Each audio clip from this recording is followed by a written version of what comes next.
तो जी न्यूज़ पर हम आपको लगातार बता रहे हैं, आज देशहित में हम आपके लिए एक खबर और उस पर बहस, और ये खबर हिजाब, जिसे लेकर बड़ा सवाल ये उठ रहा है क्या ये मदरसे की वाली ब्लैकमेलिंग है जो कुछ कोर्ट में कहा जा रहा है। और हिजाब को लेकर अगर आपके जहन में ये आ रहा है कि हिंदू मुसलमान का मुद्दा है तो थोड़ी देर के लिए ठहर जाइए, ये देश का मुद्दा है। ये देश का मुद्दा है क्योंकि ये लाखों मुस्लिम बेटियों के भविष्य का सवाल है।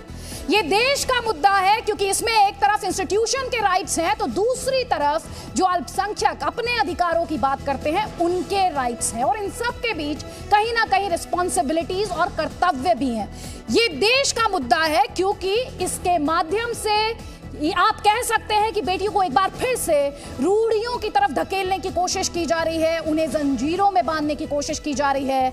ये देश का मुद्दा है क्योंकि नागरिक कर्तव्य से धार्मिक अधिकार का ये टकराव है, और साथ ही ये देश का मुद्दा है क्योंकि अगर ये दलीलें मान ली जाएं तो फिर उससे क्या उदारवादी सोच को बढ़ावा मिलता है या फिर जिस कट्टर सोच से इस देश को बचकर रहना चाहिए उसे प्रमोट किया जाएगा। और इसके अलावा सांप्रदायिक तनाव बढ़ाने की बात बार बार की जा रही है अगर देश की अदालत में हिजाब पर बहस हो रही है तो।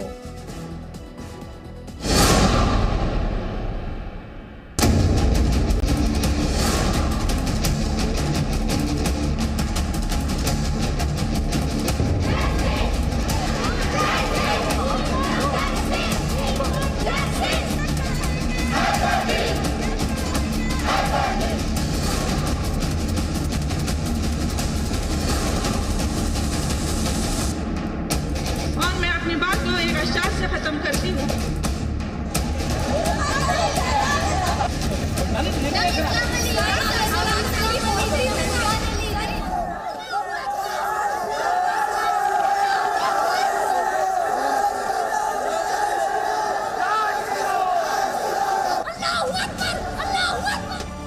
हिजाब पर दिसंबर 2021 में कर्नाटक के स्कूलों से शुरू हुई बहस सितंबर साल 2022 में एक बार फिर उसी सवाल पर आकर खड़ी हुई है कि हिजाब जरूरी है या स्कूल। 10 महीने बाद भी सुई वहीं की वहीं अटकी हुई है कि हिजाब जरूरी है या फिर पढ़ाई।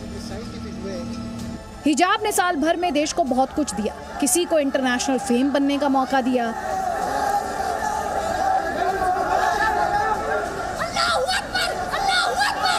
कुछ बाहरी लोगों को देश के मामलों में ताक झांक करने का, छींटाकशी का मौका दिया, देश की राजनीतिक पार्टियों को 365 दिन 24/7 पॉलिटिक्स करने का मसाला दिया। लेकिन जिन मुस्लिम लड़कियों के कंधे पर बंदूक रखकर ये लड़ाई हो रही है उन्हें क्या दिया? उन्हें दी है अनिश्चितता। मामला 6 दिन से सुप्रीम कोर्ट में चल रहा है, दलील पर दलीलें रखी जा रही हैं, तर्क दिए जा रहे हैं कि हिजाब पहनना मुस्लिम लड़कियों के लिए क्यों जरूरी है। इस पर काउंटर किए जा रहे हैं कि हिजाब पहनने की जिद क्यों बेतुकी है, क्यों गैर जरूरी है। याचिकाकर्ताओं के वकील की गुहार थी कि जज साहब, मुस्लिम बेटियां बड़ी मुश्किल से सारे बंधन तोड़कर मदरसों से स्कूल आई हैं, कुछ ऐसा आदेश दें कि उनका हिजाब बना रहे, स्कूल भी रहे। अदालत में हिजाब को इस्लामिक रवायत और अल्लाह के कानून का हिस्सा साबित करने के लिए पूरा जोर लगाया जा रहा है। अदालत के बाहर तो सियासत पहले ही लॉजिक दे रही है कि मुस्लिम बेटियों का सिर खुला ना रहे, से सीधे अल्लाह का हुक्म है। हिजाब मुसलमानों के लिए एक एसेंशियल रिलीजियस प्रैक्टिस है और कुरान के सूरह अहज़ाब की आयत में उसका जिक्र अल्लाह सुब्हानहू व तआला ने हुक्म फरमाया है। सुप्रीम कोर्ट में दलीलें तो ये भी दी गई कि जब सिखों को पगड़ी की इजाजत है तो फिर मुस्लिम बेटियों को हिजाब की क्यों नहीं। कोर्ट ने 2 बार साफ कर दिया कि दोनों की तुलना बेमानी है। हिजाब को अल्लाह का फरमान और मौलिक अधिकार बताने वालों के लिए भी भरपूर जवाब है। Hijab, I have already told you, 7 times this word has been used in the scripture and nowhere it has been used in the context of the dress of a woman. हिजाब पर कर्नाटक हाईकोर्ट के आदेश के जवाब में कई जवाब तैयार हैं। कुछ इस तरह के भी कि अगर कल को कोई मुस्लिम लड़की एयरफोर्स में पायलट बने और वो हिजाब या बुर्का पहनकर फाइटर उड़ाने की जिद करे तो क्या ये मुमकिन है? क्या एयरफोर्स इसकी इजाजत देगा? स्कूल में यूनिफॉर्म है तो यूनिफॉर्म के अनुसार होना है। तुम कितना भी मुसलमान हो ना हो मुझे परवाह नहीं है। तो फिर और को स्कूल में जाओ जहाँ हिजाब अलाउड है। और सवाल ये भी कि अगर इसी तरह हर धर्म अपने प्रतीक चिन्हों को लेकर स्कूल आने लगे, तिलक लगाने लगे, तो इंस्टीट्यूशन कैसे परमिशन दे सकता है? क्या आर्मी में ऐसी मांग संभव है? स्कूलों में अगर नमाज पढ़े बच्चे हिजाब लगाए और कोई कहे मैं हवन करूं, कोई कुछ और कहे, तो ये समाज का माहौल बिगाड़ने की कोशिश है। ये भारत है, सर्वधर्म समभाव के आधार पर चलेगा। सुनवाई के दौरान सुप्रीम कोर्ट ने कहा कि स्कूलों को ड्रेस कोड तय करने का अधिकार है। ये भी कहा कि हिजाब ड्रेस कोड का हिस्सा नहीं है। लेकिन बहस अभी बाकी है, क्योंकि यहाँ उलझन नागरिकों के अधिकार और धार्मिक अधिकारों के बीच अंतर की है। बहस उस जिद को भी शांत कराने की है जो बेटियों के सिर ढकने को उनकी पढ़ाई लिखाई से ज्यादा तवज्जो देती है। और हमारे साथ इस पूरे मामले पर बात करने के लिए कई खास मेहमान हैं। हमारे साथ फॉर्मर मिनिस्टर डॉक्टर सुब्रमण्यम स्वामी हैं, हमारे साथ हरीश रावत जी हैं, कांग्रेस पार्टी का पक्ष रखने के लिए फॉर्मर सीएम, तारिक फतेह कॉलमनिस्ट हैं, सैफुद्दीन सोज कांग्रेस पार्टी से ताल्लुक रखते हैं, अवनिजेश अवस्थी पॉलिटिकल एनालिस्ट हैं, और हमारे साथ बारिश पठान भी हैं। एआईएम का पक्ष रखने के लिए डॉक्टर अजीज खान समाजवादी पार्टी का पक्ष रखने के लिए हमारे साथ है। लेकिन मेरा पहला सवाल doctor Subramanian Swamy, first of all a very happy birthday to you sir and thank you for joining. Thank you. सवाल क्या है सर? सवाल यही है, जो कोर्ट में जिस तरह की दलीलें दी गई कि अगर हिजाब ना पहनने दिया गया तो लड़कियों को वापस मदरसा लौटना पड़ेगा, क्या कोर्ट में इस तरह की दलीलों की कोई स्टैंडिंग है? अगर मैं इसे सही तरीके से इंटरप्रेट कर पा रही हूं तो ये एक तरीके की इमोशनल प्ली से कह सकते हैं, एक तरीके का इमोशनल ब्लैकमेल, क्या मैं इसे कह सकती हूं? और ये कोर्ट लॉ, जो लॉ है, उसके सामने कैसे स्टैंड करती है? देखिए, कोर्ट के सामने जो याचिका करता है वो जो बोलेंगे उसको रोकने का अधिकार सिर्फ जज का होता है। तो हम तो उसमें बोलना चाहिए नहीं बोलना चाहिए उसमें नहीं जाऊंगा। मैं इतना ही कहूँगा कि हमारी संविधान में मूलभूत अधिकार पर भी अंकुश है। कहते हैं, अंग्रेजी में कहते हैं रीजनेबल रिस्ट्रिक्शन, यानी कानूनपूर्ण कोई रिस्ट्रिक्शन होगी तो उसमें लागू हो सकती है। कोई ये कहे कि मुझे खुला छूट है, जो मैं चाहूँगा मैं कर सकता हूँ, वो संविधान में उसके लिए कोई जगह नहीं है। अब बात आई हिजाब की। स्कूल में यूनिफॉर्म है, उस यूनिफॉर्म में वो कहें कि आप साड़ी पहन के नहीं आ सकते हैं, आपको फ्रॉक पहन के आना चाहिए, तो हिंदुओं का तो विरोध नहीं होगा। पर हिजाब नहीं पहनना है स्कूल के अंदर, स्कूल से बाहर से अंदर आने तक आप हिजाब पहन लीजिए, और जब आप गेट से बाहर निकलते हैं तो फिर दोबारा हिजाब डाल लीजिए। पर स्कूल में यदि ये अधिकार है, वो ख़ास तौर पर गवर्नमेंट की स्कूल, और उसमें यूनिफॉर्म की जो है बिल्कुल रूपरेखा स्पष्ट है, उसमें क्या पहनना है नहीं पहनना है, तो उसके अनुसार होना पड़ेगा। और इससे कोई नहीं चाहेंगे तो वो मदरसा में जाना चाहते हैं तो हम नहीं रोकेंगे, जाने दीजिए, परंतु उन्हीं का नुकसान होगा। आज ये आधुनिक संसार में मॉडर्न एजुकेशन जो है, साइंस, टेक्नोलॉजी, मैथमेटिक्स, ये सब ये मदरसा में किस अनुपात में सिखाते हैं? इसके लिए एक स्कूल होना चाहिए जहाँ सिर्फ ये साइंस और इकोनॉमिक्स और ये सोशियोलॉजी ऐसे सब्जेक्ट्स को पढ़ाने के लिए है, और उसी पर ध्यान पूरी केंद्रित करके लोगों को पढ़ना चाहिए और सीखना चाहिए। तो उस संदर्भ में हिजाब का होना ना होना वो स्कूल तय करेगी और कोई नहीं तय करेगा। वाइस पठान, जल्दी से एक कमेंट मैं आपका लूंगी, उसके बाद हरीश रावत जी आपका भी एक कमेंट में चाहूंगी। लेकिन वारिस पठान, अभी आपने सुना डॉक्टर स्वामी कितने डिटेल में उन्होंने पूरी व्याख्या की कि कोई भी आजादी बिना रिस्ट्रिक्शंस के नहीं है, it comes with reasonable restrictions. फिर कंफ्यूजन क्या है? क्या मैं ये कहूं कि राजनीति इस मुद्दे को हवा दे रही है?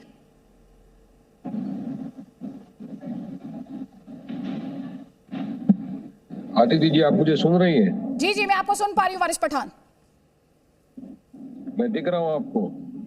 नहीं, मैं आपको देख नहीं पा रही हूँ, लेकिन मैं आपको सुन पा रही हूँ। अभी दिख रही है? मैं दिख रहा हूँ ना, मैं अभी आप जी आप दिख रहे हैं। आदिति जी, सबसे पहली बात तो ये है कि मैटर सुप्रीम कोर्ट के अंदर पेंडिंग है, सब जुडिस है, इसलिए इसके ऊपर ज्यादा टिप्पणी देना उचित तो नहीं है। लेकिन मैं एक चीज ये कहना चाहूंगा कि हिजाब हमारे रिलीजन प्रैक्टिस का एक अहम हिस्सा है। मोदी जी बोलते हैं बेटी बचाओ बेटी पढ़ाओ, और जब हमारी बेटी हिजाब पहनकर पढ़ना चाहती है तो आप उसको रोक कैसा सकते हो? 1400 साल से पता चली आ रही है, हमारी बेटियां हिजाब पहनकर स्कूल में जाती थी, कोई आपत्ति नहीं थी।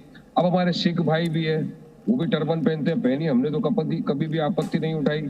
हमारी हिंदू बहनें हैं, मंगलसूत्र पहनती है, सर पे तिलक लगाती है, हिंदू भाई हमारे हाथ में लाल धागा पहनकर जाते हैं, स्कूल में जाइए, हमने कभी आपत्ति नहीं जताई। तो फिर आपत्ति सिर्फ और सिर्फ हिजाब से ही क्यों थी? ये एक तरह से पैटर्न है कि मुसलमानों को किसी भी तरह हैरान करना। देखिए, पहले अजान से शुरू किए, हिजाब पे आ गए, मस्जिद पे आ गए, अब मदरसों का सर्वे चालू करवा दिया। तो ये कुछ है नहीं, सिर्फ एक मुसलमानों को एक पैटर्न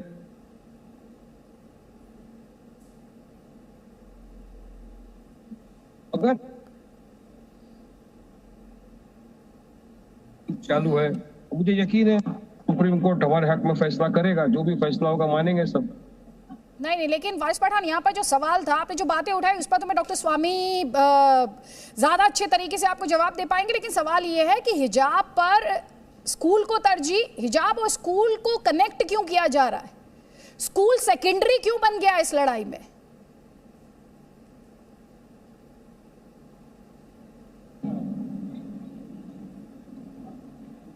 वारिस पठान जी बोलिए, बोलिए, सवाल करिए, क्या कहा? मैं कह रही हूँ इस लड़ाई में स्कूल हाशिए पर क्यों आ रहा है? ये क्यों कहा जा रहा है कि लड़कियों को स्कूल के बदले मदरसा जाना पड़ेगा?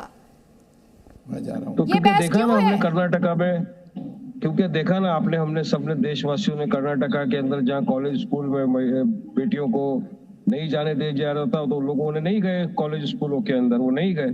कितनी लड़कियों ने, कितनी बच्चियों ने एग्जाम नहीं दी, तो कहाँ से पढ़ेंगे, क्यों पढ़ेंगे बताइए?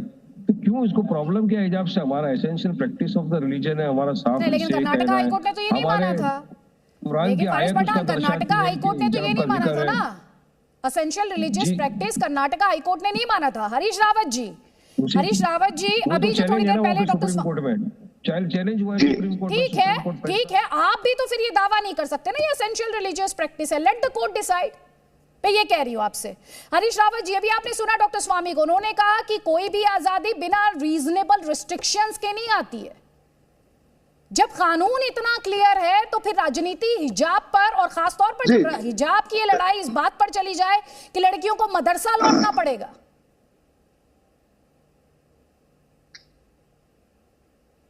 रीजनेबल जो रेस्ट्रिक्शन के खिलाफ संदर्भ है कि हमारा मौलिक अधिकार कहीं वो उससे टकरा रहा हो, हम अपने बोलने की आजादी को इस सीमा तक ले जाएं कि उससे राष्ट्र की सुरक्षा पर कोई बात आ रही हो, तो इस संदर्भ में है। उसको ये पहनने के मामले में उनके डॉक्टर सुब्रमण्यम स्वामी बहुत विद्वान व्यक्ति हैं, उसको इस मामले में लाने की आवश्यकता नहीं है। दूसरी बात जो मैं समझ पाता हूँ इस विषय में, ये स्कूल और वहाँ के विद्यार्थियों के बीच का मामला है। कुछ विद्यार्थी जो मॉडर्न एजुकेशन लेना चाहते हैं वो जाते हैं स्कूल में, स्कूल कहता है नहीं आप जो है हिजाब पहन करके नहीं आएंगे, हमारी वर्दी में नहीं है। वो लोग कोर्ट में जाते हैं और वो मामला माननीय सुप्रीम कोर्ट में लंबित है। माननीय सुप्रीम कोर्ट बहुत इन डेप्थ बहस सुन रहा है इस मामले में, तो उनका जो भी निर्णय होगा वो निर्णय लोग मानेंगे, वो सुप्रीम निर्णय होगा, मैं समझता हूँ। लेकिन जब हम अनावश्यक बहसों में डालते हैं, हमने माइनॉरिटीज के मसाइल में हम इतने संवेदनशील हो जा रहे हैं, या तो पक्ष में आ जा रहे हैं या विपक्ष में चले जा रहे हैं। कुछ लोग उसको माइनॉरिटी पॉलिटिक्स का मामला बना लेते हैं, कुछ लोग उसको मेजॉरिटी पॉलिटिक्स का मामला बना लेते हैं। तो ये मामले देश को कमजोर कर रहे हैं, समाज को कमजोर कर रहे हैं। हमारी देश की जो सहिष्णुता है, जो हमको एक महान भारत बना सकती है, उस सहिष्णुता को तार कर रहे हैं, उसको कमजोर करने का काम कर रहे हैं। तो मैं समझता हूँ वैसे डॉक्टर स्वामी ने, एक सवाल होगा हरीश रावत जी, एक सवाल होगा यहाँ पर। आपने कहा कोई से माइनॉरिटी सेंट्रिक बना रहा है, कोई से मेजॉरिटी सेंट्रिक बना रहा है, लेकिन मेरा सवाल ये है, जब ये पूरी बहस छिड़ी हुई है तो इस बहस के मूल में क्या है, इसके केंद्र में क्या है? इस बहस के केंद्र में एजुकेशनल इंस्टीट्यूशंस के राइट्स हैं, उन्हें रूल ड्राफ्ट करने की इजाजत है और ड्रेस कोड डिसाइड करने की इजाजत है। अब इसमें ना तो माइनॉरिटी का सवाल है ना मेजॉरिटी का सवाल है, वो तो राजनीति ने इसे माइनॉरिटी और मेजॉरिटी का सवाल बना दिया। मैं आप लोगों से एक बात पूछ सकता हूँ, जब जो मौलिक अधिकार हैं, जो हमारे फंडामेंटल राइट्स हैं, उसको लेकर के कोर्ट में बहस चल सकती है, बातें उठ सकती हैं, तो स्कूल ने कोई ड्रेस कोड रखा है, उसको कुछ नागरिक नहीं मानते हैं या कुछ बच्चे नहीं मानते हैं, वो उनके कुछ अपने दिक्कतें हैं, क्योंकि उनकी एक धार्मिक रवायत बहुत दिनों से चली आई है हिजाब पहन करके बाहर जाने की। यदि उसके कारण वो कहते नहीं, हमारा अधिकार तो है पढ़ाई लेना, हम पढ़ना चाहते हैं, लेकिन हमको इसके साथ आप पढ़ने दीजिए। स्कूल कहता नहीं, हमारा ड्रेस कोड है, हम आपके लिए एक्सेप्शन नहीं कर सकते। तो इस मामले में माननीय सुप्रीम कोर्ट का जो निर्णय आएगा वो सुप्रीम निर्णय होगा। यदि हम इस तरीके की बहसों को उलझाएंगे, माननीय सुप्रीम कोर्ट ने भी कहा है, कभी कभी हम जो है चैनल्स के अंदर जो अति विद्वान लोग बैठ जा रहे हैं, डॉक्टर स्वामी निश्चित तौर पर बड़े विद्वान व्यक्ति है और हमारे सोच भी जो इसमें है, मैं उनको बहुत शुभकामना देता हूँ, बहुत होनहार बड़े विद्वान व्यक्ति है। लेकिन मेरी जो कॉमन समझ कहती है कि कुछ चीजों को स्वाभाविक रूप से डिसाइड होने देना चाहिए। जब हम उससे कुछ राजनीति, कुछ माइनॉरिटी बीटिंग और इसकी तो सर ये काम तो राजनीति कर रही है ना हरीश रावत जी, ये काम तो राजनीति कर रही है। देखिए, जब हम ये जताने की कोशिश करते नहीं, आपकी ये रवायत या आपकी ये प्रैक्टिस, आपका ये परंपरा, ये चीज गलत है, तो फिर उसमें दूसरे लोग डिफेंड करने लगते नहीं ये सही है। तो इसमें जाने के बजाय जो है, जिस स्वाभाविक तरीके से मामला उठ रहा है, कोर्ट में जाने दीजिए, सुप्रीम कोर्ट को निर्णय करने दीजिए। वासी साहब ने बहुत ठीक कहा, सुप्रीम कोर्ट का निर्णय आने दीजिए। नहीं, लेकिन यहाँ पे तारिक फतेह, जिस तरह से ये हरीश रावत जी कह रहे हैं, यहाँ पर सवाल तो कॉन्स्टिट्यूशन का भी है ना। यहाँ पर उसी कॉन्स्टिट्यूशन ने एजुकेशनल इंस्टीट्यूशंस को राइट्स दिए और दूसरी तरफ एक तरफ आप बच्चियों को हिजाब पहनाना चाहते हैं, हाँ, और एट द सेम टाइम बच्चियां पढ़ रही हैं, पढ़ना चाहती हैं, क्योंकि वो दुनिया भर के दरवाजे उनके लिए खोलेगा, सोच को बड़ा बनाएगा।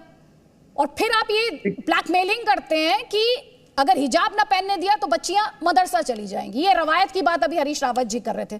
तारिक फतेह, ये रवायत है क्या? ये झूठ है जो हिंदुस्तान में थोपा जा रहा है। मैं आपसे कह रहा हूं 1970 से पहले लफ्ज हिजाब निकाल दीजिए, कहीं हिंदुस्तान के किसी अखबार में इंग्लिश, हिंदी, मलयाली, मराठी, बंगाली, किसी जगह आपकी मुझे लफ्ज बता दीजिए हिजाब। आपने मुस्लिम ब्रदरहुड यानी जमात इस्लामी का जो सियासी झंडा है, इख्वानुल मुस्लिमीन का, उसको फ्लैग को औरतों के सर पे चढ़ा के अपना एजेंडा जो इस्लामाइजेशन का है वो कर रहे हैं कि उन औरतों के पीछे छुप के आप कर सके, आप बता सकें बच्चों को कि ये हिंदुस्तान है, ये हमारा घर नहीं है, हम इस पे एज मुस्लिम्स ये काफिरों का मुल्क है और हम इससे जुदा होना चाहते हैं। सिवाय सेग्रीगेशन और दुश्मनी या औरतों पे कंट्रोल के और कोई नहीं।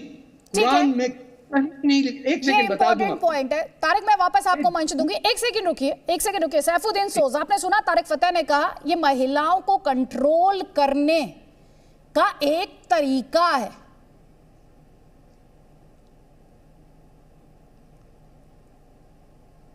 सैफुद्दीन सोज, आप सुन पा रहे हैं? मुझसे क्या पूछना चाहते हैं आप? भाई मैं आपसे सिंपल स्ट्रेट सवाल पूछ रही हूँ कि हिजाब को जो डिफेंड कर रहे हैं, अभी आपने सुना तारिक फतेह, थोड़ी देर पहले आप वारिस पठान को सुन रहे थे, वो कह रहे थे नहीं एसेंशियल रिलीजियस प्रैक्टिस है इस्लाम में। दूसरी तरफ आपने तारिक फतेह को सुना, उन्होंने कहा हिजाब से तो आप महिलाओं को सेग्रीगेट करते हैं, उन पर कंट्रोल करना चाहते हैं?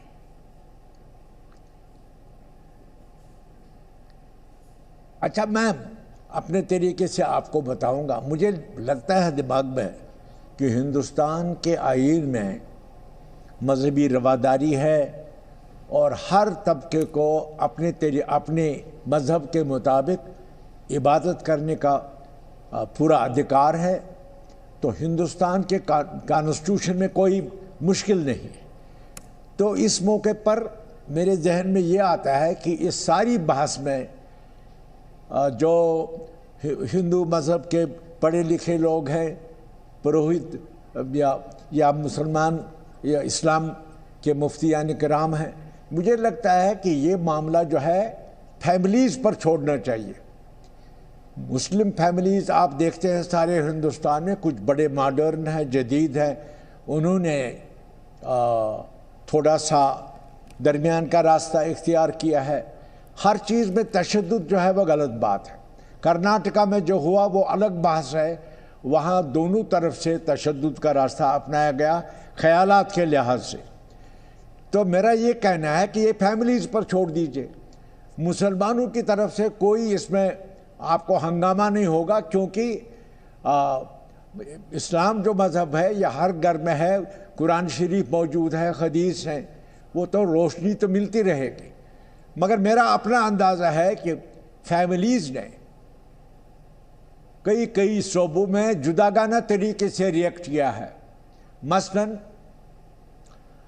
हमारी बच्चियां जो मुख्तलिफ स्टेट्स में जाती हैं, उनको पुराने ज़माने की तरह बुर्का नहीं है, चेहरा ढका हुआ नहीं है, वो मॉडर्न भी हैं और साफ सुथरे तरीके से शलवार कमीज दुपट्टा सर पर, यहाँ पर आपने कहा परिवारों को डिसाइड करने दीजिए सैफुद्दीन सोज। तो उसमें मुदाखलत, सुनिए मेरी बात सुनिए,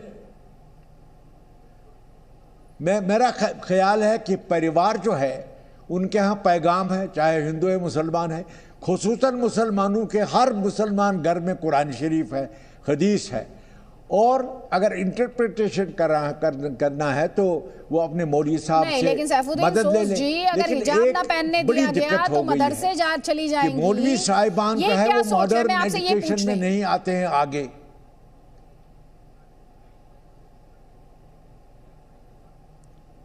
किससे पूछ रही हैं?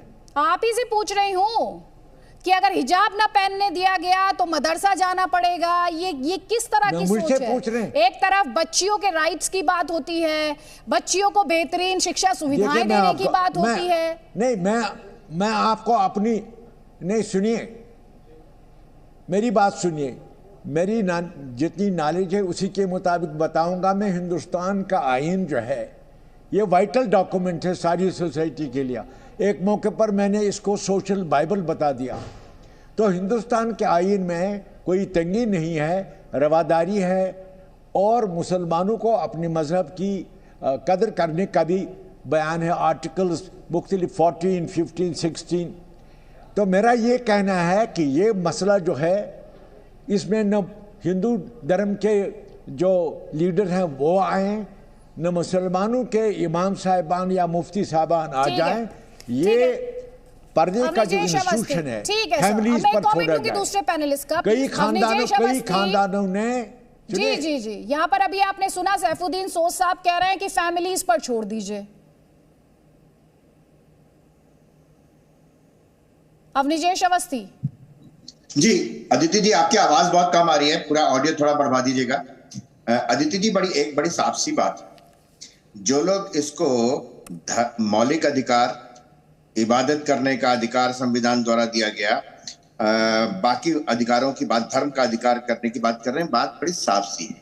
उसमें जो पाबंदियां हैं इस्लाम में और कुरान में बहुत ज्यादा है। और मैं हरीश रावत जी यहाँ बैठे हैं, मैं पूछना चाहता हूं उनसे कि यहाँ पर जो भी उनका मंतव्य हो वो ठीक है, लेकिन जब राजस्थान में रीट का एग्जाम होता है तो कुछ लोग तो अपने धार्मिक अधिकारों के हिसाब से हिजाब पहन के जा सकते हैं, लेकिन बाकी तो चूड़ियां नहीं पहन के जा सकती। यहाँ तक कि उनकी हाथ में पहने हुए जो शर्ट हैं, कुर्ते हैं, वो आधी बाजू के वहां काटे गए। वहां पर कहीं कोई धार्मिक पाबंदियों को बात नहीं होती, वहां कोई धर्मनिरपेक्षता की बात नहीं होती। अदिति जी, बहुत महत्वपूर्ण बात है। जब यहाँ पर किसी भी तरीके के सवाल उठाए जाते हैं तो वो यहाँ पर वो तमाम लोग जो सो कॉल्ड लिबरल हैं, वो जो कहते हैं हिंदू धर्म में पितृसत्तात्मक व्यवस्था है, आज वो सामने क्यों नहीं आते कि मुस्लिम बहनों को, मुस्लिम लड़कियों को अपने हिसाब से पहनने का, उसमें धर्म कहाँ से आ जाता है, धर्म कहाँ से बीच में आ जाता है इसमें? और वो भी सिर्फ स्कूल में। अदिति जी 10 सेकंड और, वो भी सिर्फ स्कूल में यूनिफॉर्म पहनने का है। बाकी आप कहीं भी जाएं, किसी भी जगह जाएं, आप अपने हिसाब से कपड़े पहन सकते हैं। लेकिन हिंदू लड़की के हाथ में मेहंदी लगे होने पे 500 रुपए का इस देश में जुर्माना हो सकता है, लेकिन हिजाब पहन के जाना उसका धार्मिक अधिकार। ये जो धर्मनिरपेक्षता का ये जो स्वरूप चला हुआ है ना पिछले 70-75 सालों से, ये गलत है इस देश में। ठीक है, आप सेलेक्टिव अप्रोच की बात कर रहे हैं। हरीश रावत जी पता नहीं कहाँ से निकाल लाते हैं, मेहंदी निकाल के लाते हैं, कभी चूड़ियां निकाल के ले आते हैं, कभी बिंदियां निकाल के लाते हैं। अरे ये तो अगर अनअवेयर है तो इसमें मेरी जिम्मेदारी नहीं है। इनको बता दीजिएगा रीट में क्या हुआ। देखिए ये एक सिंपल, एक बहुत सीधा सा मामला है। कुछ बच्चियां स्कूल जाना चाहती हैं मगर वो हिजाब पहन के जाना चाहती हैं। स्कूल कहता है हमारा यूनिफॉर्म कोड है लागू, और इसलिए हम आपको हिजाब पहन करके नहीं पढ़ने देंगे। आप पढ़ने, आपका अधिकार, आप आइए, मगर आप हिजाब नहीं पहन सकती हैं। और इस मामले को लेकर के कोर्ट में मामला चल रहा है, सुप्रीम कोर्ट के सामने मामला है।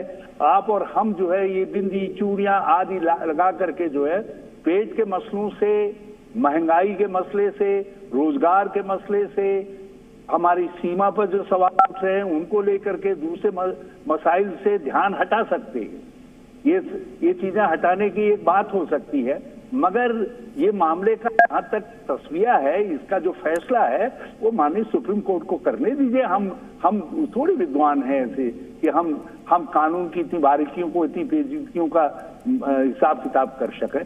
मैं एक बात जरूर जानता हूँ कि धीरे धीरे जब सोसाइटी में परिवर्तन आ रहा है, आज मैं बहुत सोच साहब की इस बात से इत्तेफाक रखता हूँ, बहुत सारे परिवार, बहुत बड़े संख्या में ऐसे परिवार है जो हिजाब और दूसरी चीजों से दूर हट करके आप दूसरे तरीके से सोचते हैं, लेकिन वो अपने आप उस बात को निर्णय कर लेते हैं।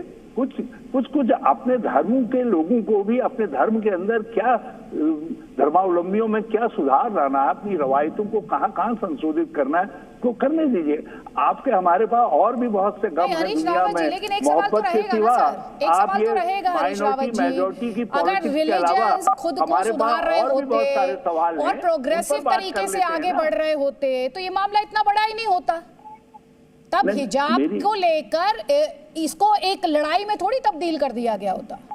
अभी डॉक्टर स्वामी ने कहा कि कोई दिक्कत नहीं है, आप क्लास में हिजाब मत पहनिए, क्लास से बाहर निकलते हिजाब पहन लीजिए, क्या दिक्कत है उसमें? लेकिन ये तो एक तरह की जिद बनता जा रहा है ना सर, ये एक जिद बनता जा रहा है। एक सेकंड में एक कमेंट यहाँ पे अभिजीत अवस्थी आपको जवाब देना चाह रहे हैं, फिर मैं वापस आपको मंच देती हूँ। अदिति जी, मैं एक बात बड़ी साफ कहना दे रही हूँ, वापस मंच दे रही हूँ हरीश रावत जी, बस एक 30 सेकंड का कमेंट ले लीजिए, फिर मैं आपको दे रही हूँ वापस। बड़ी साफ सी बात है, तमिलनाडु में एक क्रिश्चियन स्कूल में लड़की पर मेहंदी लगाने पर जुर्माना हुआ था और राजस्थान सरकार में रीट के एग्जाम पे हुआ था। हरीश जी आप चेक कर लीजिएगा। एक बात मैं कहता हूँ, आज जितने मौलाना हिजाब के समर्थन में बयान दे रहे हैं, वो सबसे पहले इस बात के लिए तय करें कि फिल्मों में जो मुस्लिम लड़कियां हैं वो सिर्फ हिजाब पहन करके आएंगी। वहां निर्देशक तय नहीं करेगा कि आप क्या पहनेंगे, वहां हमारा धर्म तय करेगा कि क्या पहने। हरीश रावत जी देखिए ये सवाल जो है, आपको यदि केवल एक ही सवाल है आपके सामने कि मुसलमान ऐसा क्यों कर रहे हैं या ये माइनॉरिटी ऐसा क्यों कर रही है, और किसी की जिद नहीं है ना, लाभ होता है तो आपके पास और किसी की जिद नहीं है ये। लेकिन मैं ये कह रहा हूँ कि ऐसे मामलों को जो संवेदनशील भी हैं और साथ ही साथ कुछ कानूनी पेचीदगियां रखे हुए हैं, उन मामलों को माननीय सुप्रीम कोर्ट को, माननीय न्यायालय को निर्णय कर लेने दीजिए। और आप और हम आइए महंगाई के सवाल पर कुछ बात कर लेते हैं, देश की अर्थव्यवस्था के सवाल पर बात कर लेते हैं, बेरोजगारी पर बात कर लेते हैं, चूल्हे के सवाल पर बात कर लेते हैं। चीन ने हमारी जमीन पर कब्जा कर रखा है और हम समझौता करके पीछे पर मैं सवाल आपसे मैं पूछ तो बहुत सारे सवाल हैं, आइए उन पर बात कर लेते हैं। नहीं सर, बात तो हर मुद्दे पर होनी चाहिए, लेकिन सर उन मुद्दों पर बात करने का मतलब श्याम सरन ने संसद में बयान दिया था। आराम से 1 सेकंड अपनी जय अवस्थी जी 1 सेकंड रुक जाइए। हरीश रावत जी, इसमें मुद्दा तो एजुकेशनल इंस्टीट्यूशंस के अधिकारों का भी है, इसमें मुद्दा तो ड्रेस कोड का भी है, इसमें मुद्दा तो यूनिफॉर्मिटी का भी है, इसमें मुद्दे कई हैं सर। लेकिन हम ये कहकर इस मुद्दे से नहीं बच सकते या भाग नहीं सकते कि भाई अभी आप इकोनॉमी पे कर लीजिए, आप अभी रोजगार पे कर लीजिए, ये मुद्दे हैं, इन पर बात होनी चाहिए। लेकिन ये कहना कि इन मुद्दों पर बात नहीं हो रही, सिर्फ इस पर बात हो रही है, अरे भाई मामला टूट गया, बहस हुई है इस देश में। नहीं, बिल्कुल आप ठीक कह रही हैं, एजुकेशनल इंस्टीट्यूशंस के अपने राइट का सवाल भी है, लेकिन ये मामला इस समय एक अंतिम स्टेज पर सुप्रीम कोर्ट के सामने है, तो सुप्रीम कोर्ट के विवेक के ऊपर हरीश रावत का विवेक कैसे काम कर सकता है? डॉक्टर स्वामी तक मान्य है, जो परम विद्वान व्यक्ति हैं, इसीलिए उनको भाजपा भी नहीं खपा पाती, संघ भी नहीं खपा पाता है, उनकी विद्वता का आदर ही नहीं करते तो वो व्यक्ति भी कह रहे हैं नहीं, सुप्रीम कोर्ट के सामने है, सुप्रीम कोर्ट इसका निर्णय करे।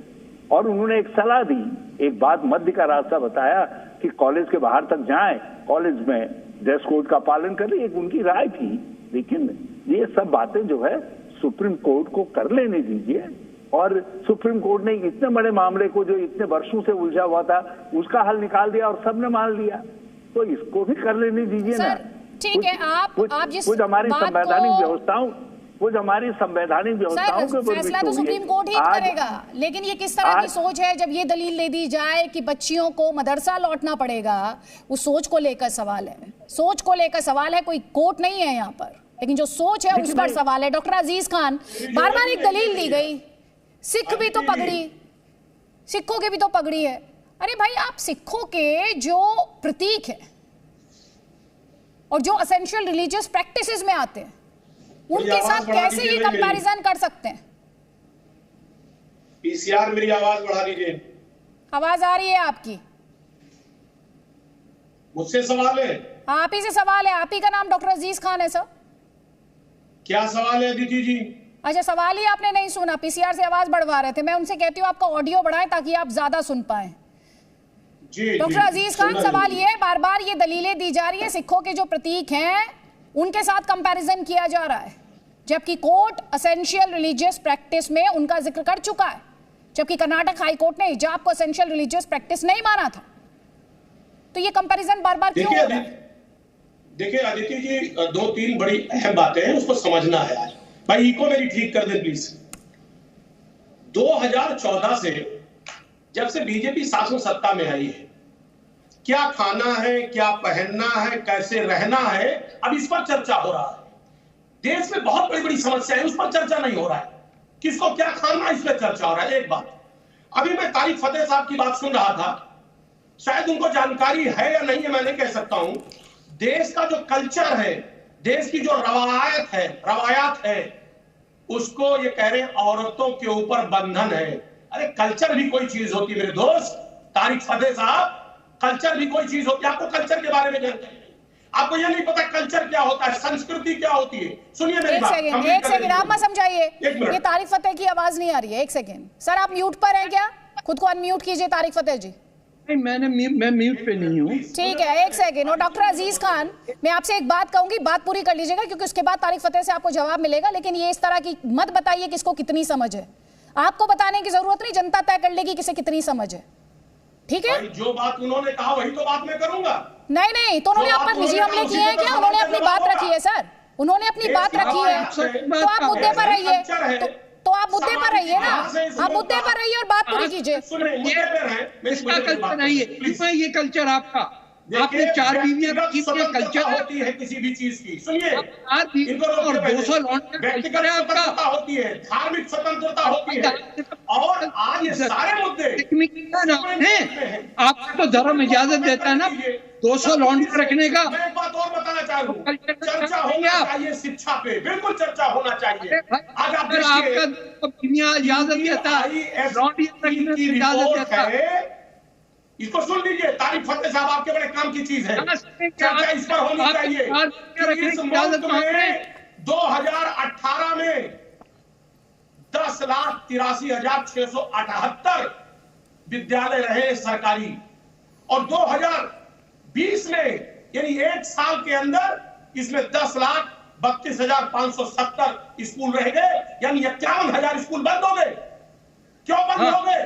उस पर चर्चा क्यों? बताइए आपने। क्या सरकार एजुकेशन के लिए खबर आई होगी आप? क्या पढ़ाई के लिए गंभीर है? और अगर वाकई में गंभीर होती तो उस पे जो स्कूल बंद है वो एक सेकंड क्या बातें कर रहे हैं आप? एक सेकंड रुकिएगा तारिक फतेह, एक सेकंड रुकिए तारिक फतेह साहब, एक सेकंड रुकिए, एक सेकंड रुकिए। और जमात इस्लामी का कल्चर कर रहे हैं आप। एक सेकंड डॉक्टर अजीज खान आप शायद भूल गए हैं मुद्दा क्या है। मुद्दा है हिजाब। नहीं तो आप मुद्दे पर रहेंगे तो बेहतर होगा। मुद्दे पर रहेंगे तो बेहतर होगा। आप ये बताइए मुझे, मेरा सवाल सुन लीजिए सर। सुन रही हूँ मैं आपको, मैं सुन रही हूँ सर। मुद्दे पर रहेंगे तो मैं आपसे बात कर पाऊंगी। मुद्दे पर रहना होगा आपको। मैं आपसे जो सवाल पूछ रही हूँ, अगर हिजाब नहीं तो मदरसा जाना होगा, आप इससे अग्री करते हैं? बस इतना बता दीजिए। मैंने आपसे एक बात कहा कि इस मुल्क में तमाम समस्याएं हैं, हिजाब समस्या नहीं है। वो कल्चर है, वो एक समाज का आईना है, समाज का हिस्सा है। आपसे मैंने सवाल पूछा कि अगर हिजाब नहीं तो मदरसा जाना होगा, इस पर आपका जवाब? मैं जानना नहीं मानते तैमूर और औरंगजेब को। डॉक्टर आप मानते हैं जाके उनको? बेरोजगारी पर चर्चा क्यों नहीं? हिजाब का बड़ा इशू नहीं है। 500 लौंडिया रखने का कल्चर है हमारा। स्वतंत्रता जो एक 500 लौंडिया रखने लखनऊ में जवाब। इतनी सारी आवाजें आ रही हैं, किसी को कुछ समझ नहीं आ रहा। एक एक करके please. Doctor Aziz Khan 30 second सवाल सुन लीजिए। डॉक्टर अजीज खान नहीं डॉक्टर अजीज खान आपने जितनी लौंडियां रखी, एक सेकंड कल्चर के नाम पे शर्म आनी चाहिए। एक सेकंड संयमित तरीके से, मर्यादित तरीके से बात रखेंगे हम सब, प्लीज। डॉक्टर अजीज खान आपसे जो सवाल था, हिजाब नहीं तो मदरसा जाना होगा, बस इतना मैं आपसे सवाल पूछ रही हूँ, जवाब आपका। मैंने एक बात अदिति जी बताया कि हर धर्म के रवायात होते हैं, कल्चर होता है। आप इससे अग्री करते हैं नहीं करते हैं? सीधा सवाल का जवाब दीजिए मुझे। आप इससे अग्री करते हैं या नहीं करते हैं? सहमत नहीं है इससे? बताइए सर, आप मेरे सवाल का सीधा जवाब दीजिए सर। अरे भाई आपके सवाल का क्या मतलब? क्या तो सवाल का जवाब ही देने आए हैं सर आप? मुद्दे पर सवाल ही का तो जवाब देंगे। मुद्दे पे ही जवाब दे रहे हैं, मुझे बोलने तो दे। अरे मैडम बोलने दे मुझे। इतनी देर में तो आपने दिया नहीं जवाब सर, तब से बोल रहे हैं आप। उम्मीद है अगले 25 सेकंड में दे देंगे। सुनिए प्लीज, मुझे बोलने देखिए। मैंने एक बात कहा, क्या मैं आपसे सवाल करना चाहता हूं, हमारे सिख भाई पगड़ी बांधते हैं, हाथ में कड़ा पहनते हैं, और अगर वो स्कूल जाते तो क्या स्कूल रोक देगा? क्या वो उसी कंपैरिजन पर आ गए जिसे बेतुका बताया जा रहा है, उसी कंपैरिजन पर आए। यही सवाल पूछा था थोड़ी देर पहले मैंने आपसे, और आपसे जो सवाल है उसका जवाब आपने दिया नहीं मुझे। सुप्रीम कोर्ट में 2 दिन यही हुआ है, सुप्रीम कोर्ट में 2 दिन यही हुआ है, और यही कहा गया है कि टर्बन से कंपेयर मत कीजिए इसको। बार यही कहा गया है सर। सुन तो लीजिए सर, सुन लिया मैंने बहुत देर वक्त दिया आपको तारिक फतेह, कोई बात नहीं। आप जब मैं आऊंगी तो इस सवाल का जवाब सोच कर रखिए कि हिजाब नहीं तो मदरसा जाना होगा, इस पर आपकी सहमति है या आप असहमत है? बस इतना याद रखिएगा। तारिक फतेह, देखिए ये ब्लैकमेल करने का एक तरीका है कि हम अपनी खवातीन को, अपनी बहनों को, अपनी बेटियों को जाहिल रखेंगे अगर आपने ये हमें इजाजत नहीं दी। कैन यू इमेजिन कि इनसे ज्यादा अब सेल्फ डिस्ट्रक्शन कितना होगा कि अपनी बेटियों को कह रहे हैं कि हम जाहिल रखेंगे अगर आपने उनको सर ढांपने की इजाजत नहीं दी। और इनको पूरा पता है कि लफ्ज हिजाब 1970 से पहले हिंदुस्तान में एग्जिस्ट नहीं करता था। ये मुस्लिम ब्रदरहुड का वर्ड है, ये आइडियोलॉजी जमात इस्लामी की आई है, जिसके अंदर आप देखेंगे कि पूरा इंडोनेशिया, पूरा ईरान में औरतें लड़ रही हैं सड़कों पे आके मौलवियों के अगेंस्ट कि ये हिजाब उतारो हमारे सर से। टर्की के अंदर हो रहा, मोरक्को के अंदर हो रहा, ये सब जाके सिर्फ इंडिया में है। हमें फोन करते हैं लोग कि पाकिस्तान के अंदर औरतें हिजाब नहीं पहनती, ये क्या मुसलमान नहीं है? अरे आपने प्रिजनर ऑफ वॉर बनाया हुआ है मुसलमान औरतों को हिंदुस्तान में। मुझे खान मार्केट में 2 बहनों ने कहा कि बुरके को बैन ना की बात ना करें तारिक भाई, क्योंकि बुर्के के थ्रू हम तो घर से निकल जाते हैं। They have made use of the burqa as an escape from their husbands and their sons. आप औरत को बाकायदा इक्वल नहीं मानते, इसीलिए ये पोलिगमी चाहते हैं। ये कहते हैं 4 बीवियां होनी चाहिए और कई लौंडियां जितनी भी हो सकती हैं रखने की इजाजत है। ठीक है, ठीक। सैफुद्दीन सोज,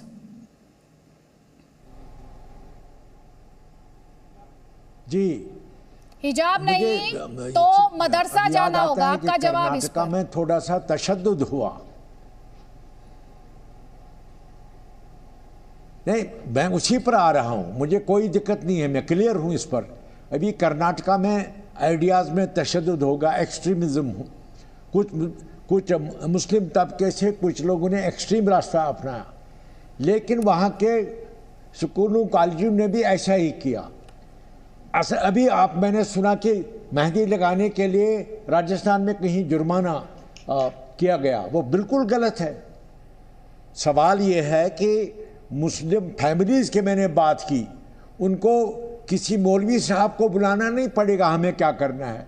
बच्चियाँ जाती हैं, शलवार कमीज़ पहन के जाते हैं, दुपट्टा सर पर होता है, और वो हिजाब नहीं है, दुपट्टा बजाते खुद हिजाब है।